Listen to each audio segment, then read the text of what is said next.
That's the problem with hip hop, because everybody sound like everybody. That's everywhere though, and like honestly, a lot of R&B singers too.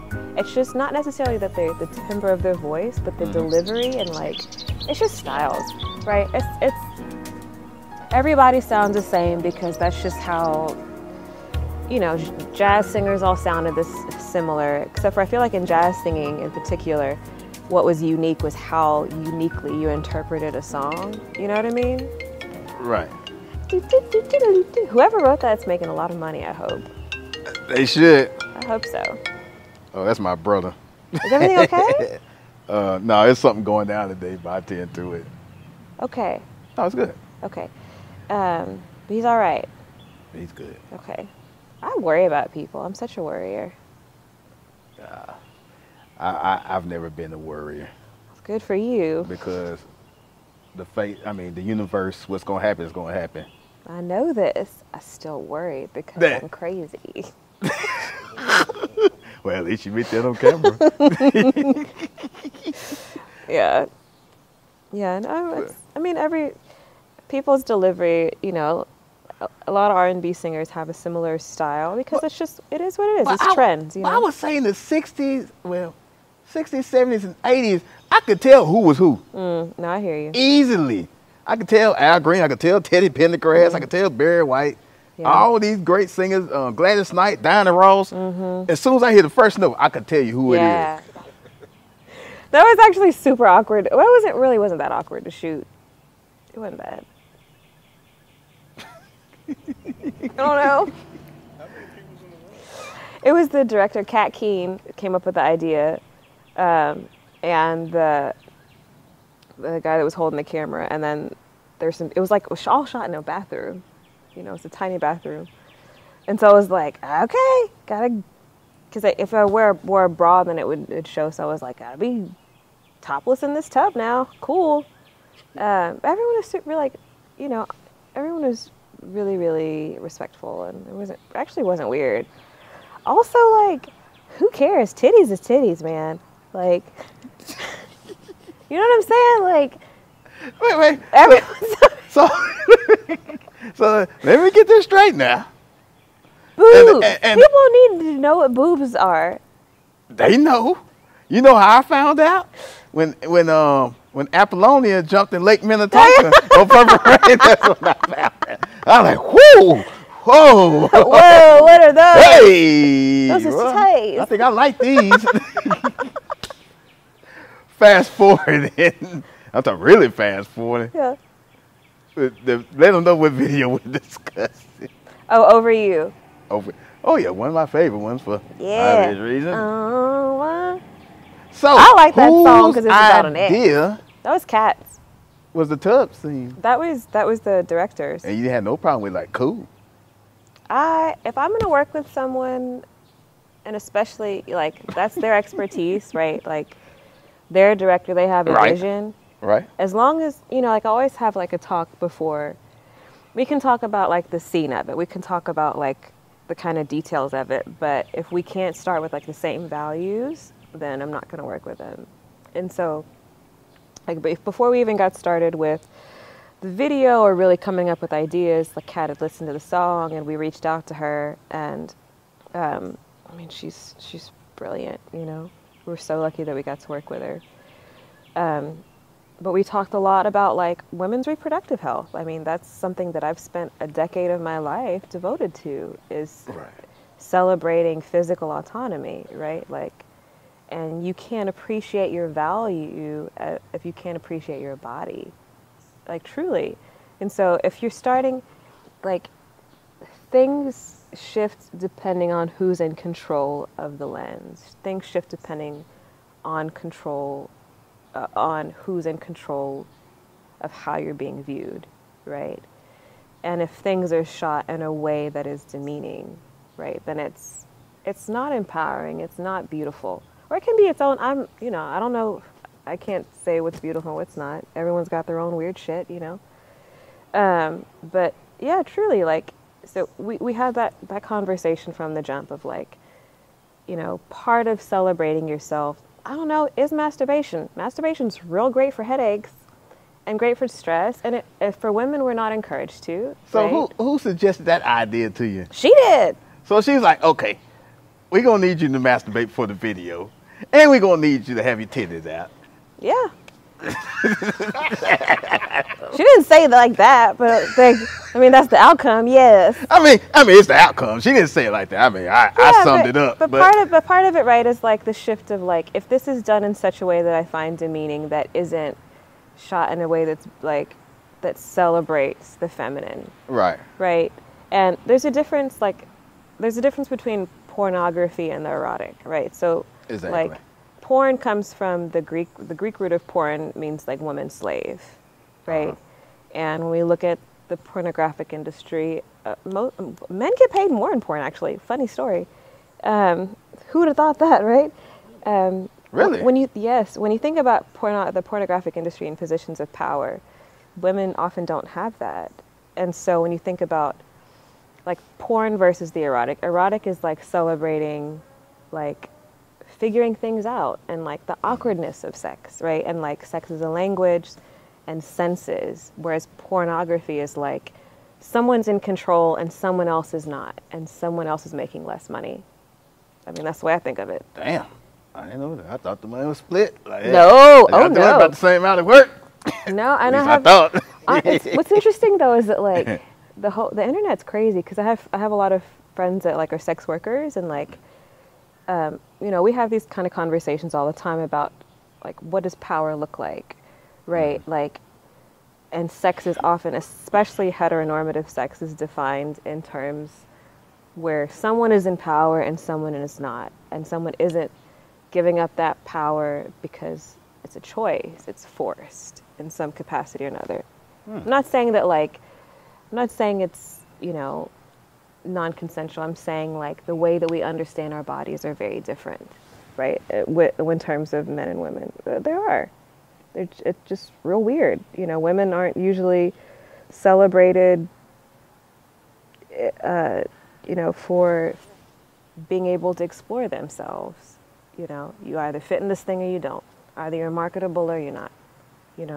Right. And I'm a full fucking weirdo, and I don't think I'm marketable at all. So for me to be like able really?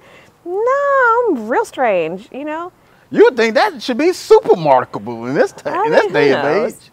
But I think like not everyone looks like this ideal, but that doesn't mean that we all don't deserve like to be loved. It doesn't mean we all don't deserve pleasure and on our own terms, right? Yeah.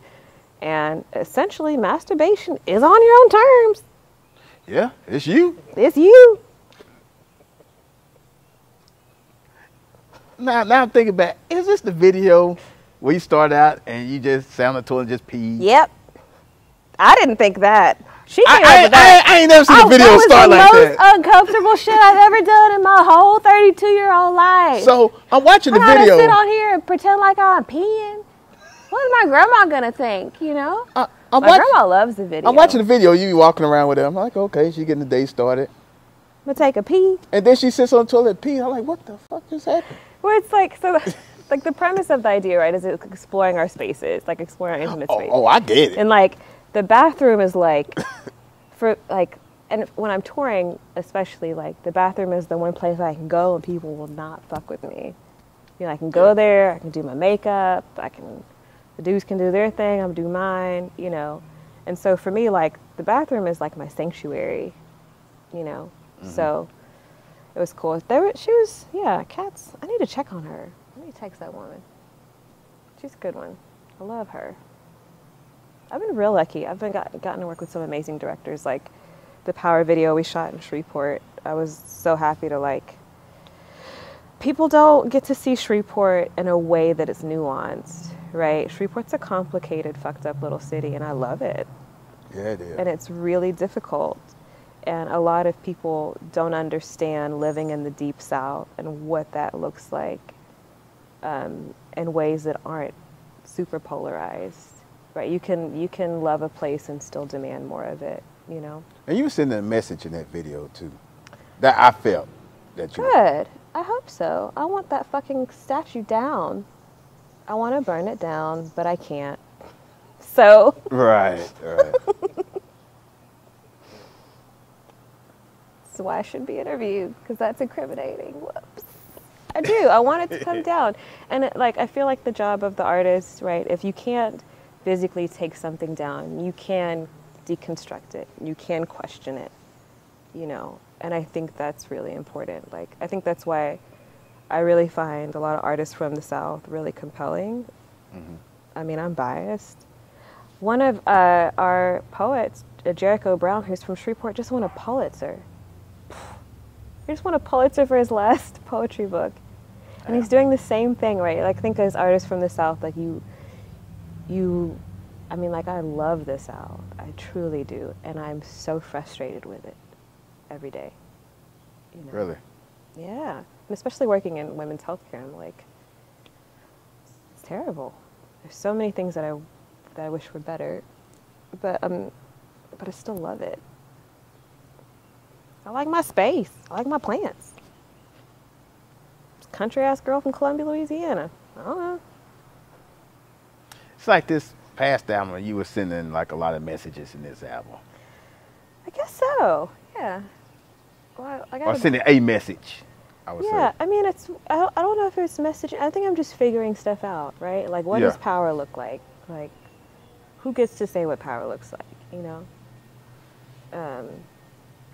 And I think that we're all still figuring that out, especially now in this time with the virus, right? With everything's kind of brought to a light, who's in power and who's not. How the fuck you come up with an extra $1,200 for all these people from nowhere? Cool. Why couldn't it be $2,000? I know what I'm saying. Like, where'd y'all come up with? Where did this happen? Yeah. So it's, you know, I think we're all still figuring out what power looks like. You know. Who knows? I'm glad these mosquitoes aren't coming out though. No, it's been good. Yeah. I know earlier you were saying that you was real nervous about being on the Tiny Desk. Well, Mm-hmm. I would thought CBS would have been more nerve-wracking because we shot it so everybody early in the morning. CBS. It's too early for me to be awake. What time y'all shoot? We shot that shit at like 7, 8 a.m. Oh shoot, man! I get up about 6 on the daily. Okay.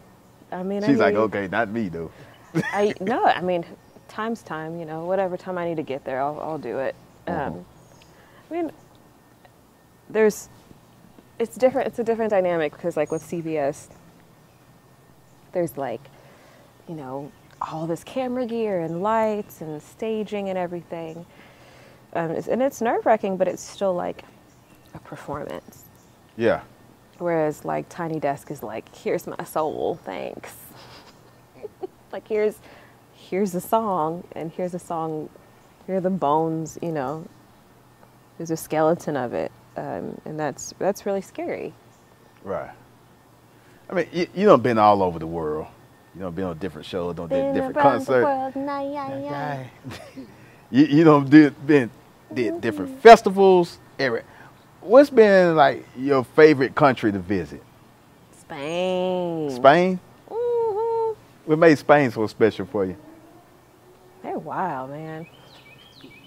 Ain't nothing on time. The truth. You can tell she's a true rock star.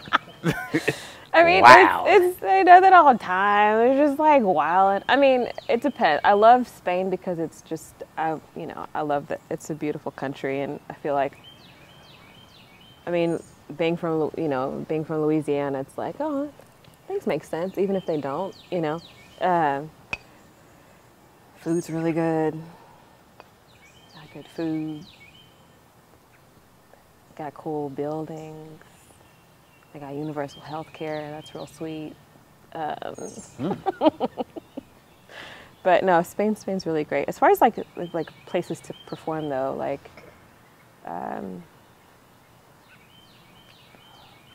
this last European tour, I definitely think Spain was my favorite place to be. I mean, all places are cool though. I mean, all places are what you make it. You know, we've played weird shows where like 10, 15 people are there, barely there. And some of those have been my favorite shows because you're in it together, you know. And that's the thing that I miss most about live shows is there's a sense of like everyone chose to be here at this time and we're gonna experience whatever together, you know. And it's really, That's the biggest bummer of all this. Like, touring is honestly a grueling thing to do, and it's absolutely exhausting, but the shows make it worth it, you know. I mean, what's the biggest struggle of being an artist / band? You know? Staying healthy. Yeah. Eating meals, drinking water, you know, like, right. Travel's just difficult. Travel's tough, and it's being inconvenienced all the time, and it is a privilege to be able to do it. And I love travel, and I love touring. But it is physically, psychologically, physiologically, all of it's really demanding. Like, it's really tough. And that's the thing, those are the things that people don't talk about. And a lot of music in the music industry and culture is really, really toxic, right?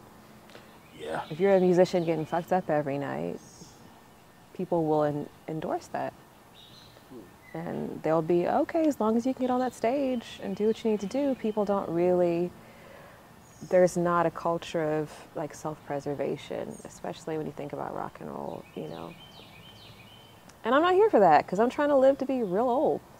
Right. Exactly. You know what I'm saying? I'm going to be real old, and that's the plan. You know, I think there's so much work to do, and I think there's so many really beautiful things to see, and I don't plan to burn out. So is your big goal to be independent or assigned to a major label? Because I know some people like, I don't want to fool with no labels. I want to stay strictly independent. It depends. It all depends on the kind of deals that are around. You know, like you get the right kind of deal, and it just depends on the contract. That's really it, you know. Right. You look at artists like Lorde, and you know her. What is the? I mean, it depends on the contract and what the paper looks like. Don't be like Megan Thee Stallion. What is it? I said, don't be like Megan Thee Stallion. What did she do?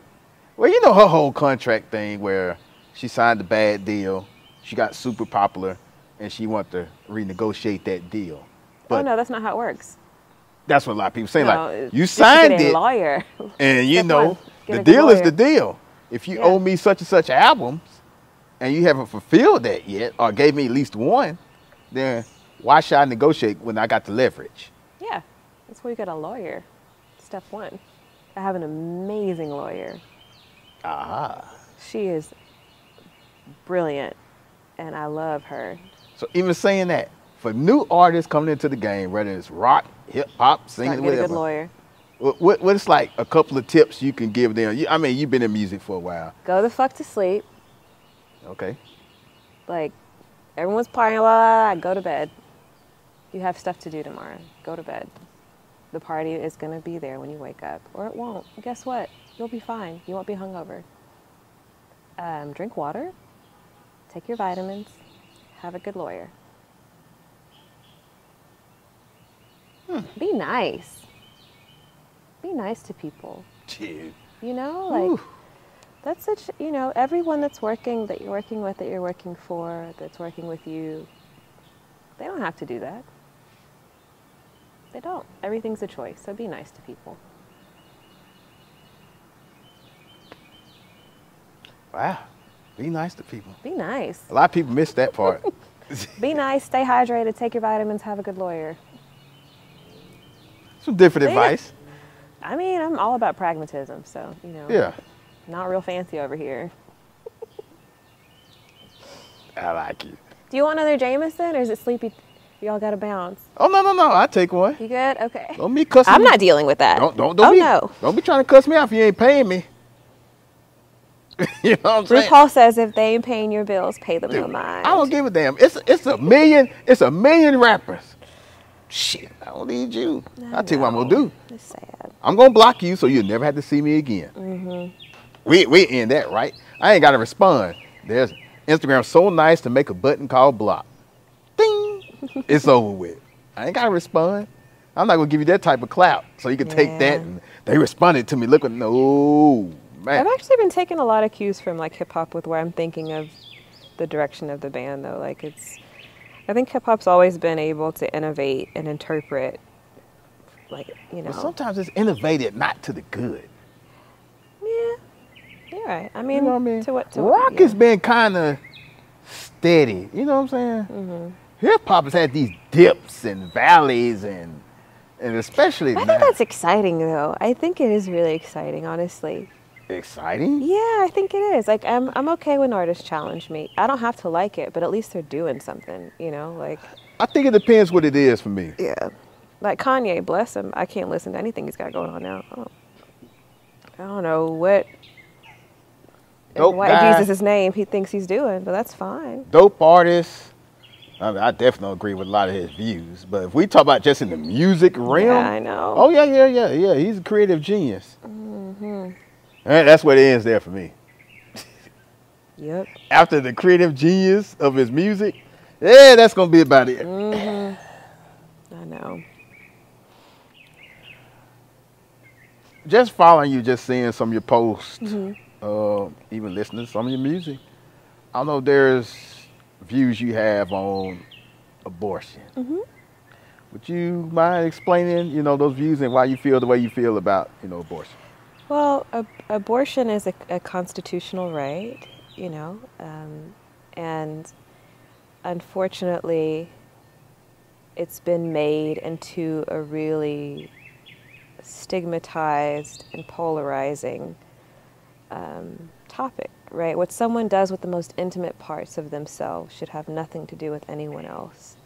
And yet we live in a society that doesn't really respect other people's bodies, right? Like that's the thing that scares me more than anything, I've been working in abortion care actually for about 10 years now. It's crazy. I started working, actually when I had the cover band, we played the Christmas party at Hope, and we were hanging out after, and I was like, I need a job. Like, I was in college and needed extra money, and so they had a position as a counselor, so I started working there. And even then I didn't really understand like how necessary it is. Like you never know what you're affected by until you are. Like you never know the position that you would take on something until you're there, because everyone's experience is so unique. And to give people just respectful, quality care, health care. People barely get quality health care in hospitals now, right? And especially Black people and especially Black women are treated in ways that make me very sad. Wow. Right. So it's less of a view, and it's more of like, this is something that exists because it's necessary, because survival is never black or white. Survival is complicated, and it doesn't have to make sense to anyone else, but it is your right to have access to things that you need. And when you think about specifically in the Deep South, when like race and socioeconomic abilities or lack thereof are inherently tied.